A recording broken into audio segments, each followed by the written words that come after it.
Hello बच्चों। आज मैं आप लोगों को क्लास 8 की जो आपके पास लेटेस्ट एडिशन की आर डी शर्मा की बुक है ना, उसमें हमने अपना चैप्टर नंबर 16 स्टार्ट कर रखा है, फैक्टराइजेशन। तो आज की क्लास में हम अपनी एक्सरसाइज 16.2 शुरू करेंगे। 16.1 ऑलरेडी हम कर चुके हैं और वो चैनल पे अपलोड है, सेपरेट प्लेलिस्ट बनी है, आप वहाँ से उसे कर सकते हैं। ठीक है, चलिए स्टार्ट करते हैं एक्सरसाइज 16.2। अगेन है सारे फैक्टराइज के ही क्वेश्चन जैसे आपको 16.1 में मिले थे, बस आपको यहाँ देखना है कि इन्हें किस तरीके से फैक्टराइज करना है। जैसे आप इन दो टर्म्स में देख रहे हैं, आपको 3 कॉमन मिल रहा है, तो आप कॉमन ले लो, तो x-3 अंदर बचेगा, क्योंकि 9 जो है वो 3 की टेबल में 3 पे आता है। ठीक है, बस ये हो गया फैक्टराइज, इतना ही फैक्टराइज करना था इसे।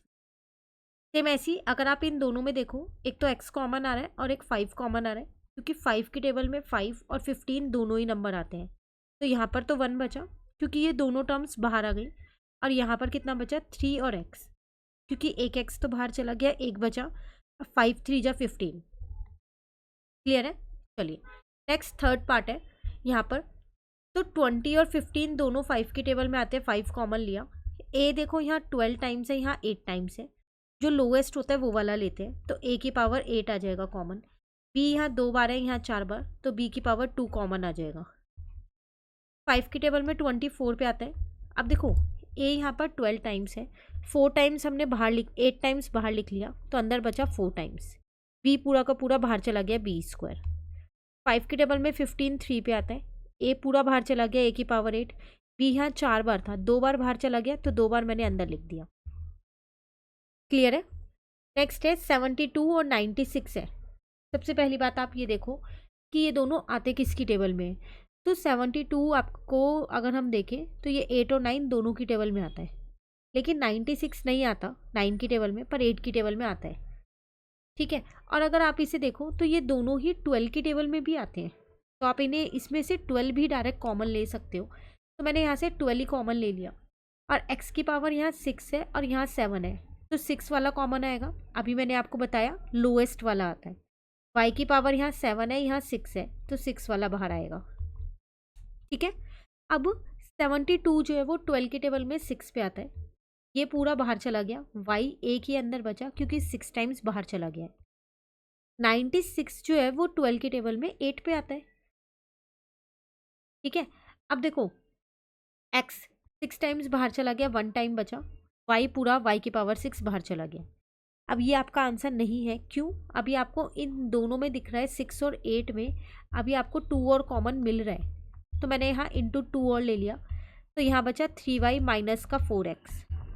इसका मतलब ये हो गया 24, 12 को 2 से इंटू कर दिया, x की पावर 6, y की पावर, तो y की पावर 6 है यहाँ। ठीक है, और यहाँ पर आ जाएगा 3y माइनस का 4x। तो आपको इस चीज़ का ध्यान रखना है, जब तक कॉमन आ रहा है आपको उनको कॉमन लेना है। क्लियर है। चलिए आते हैं अपने फिफ्थ पार्ट पे।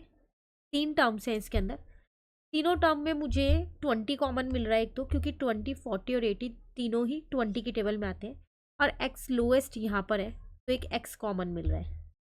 तो एक बार x तो बाहर चला गया, 2 बार अंदर बचा। 22 जो 40 होता है और 2 बार x है, तो एक बार बाहर गया, एक बार अंदर बचा, प्लस 24 जा यहाँ पर क्या आ जाएगा आपके पास 80। x तो आपका बाहर चला ही गया है, तो उसको आपको अब अंदर लिखने की ज़रूरत नहीं है। क्लियर, यही आपका आंसर। क्लियर हो गया। चलिए क्वेश्चन नंबर 6, अगेन आपको यहाँ पर 3 टर्म्स दे रखे हैं, 2 4 और 8 है, तो इसमें से 2 कॉमन मिल रहा है। x की लोएस्ट पावर 1 है, तो x कॉमन मिलेगा। y की लोएस्ट पावर 2 है, तो y स्क्वायर कॉमन मिलेगा। ठीक है, 2 बाहर आ गया, x एक बार बाहर आ गया, तो 2 बार बचा, y 2 बार बाहर आ चुका है। सेकेंड वाली टर्म में देखो 2 आएगा, क्योंकि 2 2 जा 4, x एक बार बाहर गया, एक बार बचेगा, y 2 बार बाहर है, तो एक बार अंदर बच गया, 2 4 जा 8, x एक बार बाहर चला गया, y 2 बार गया है, तो 2 बार बच जाएगा।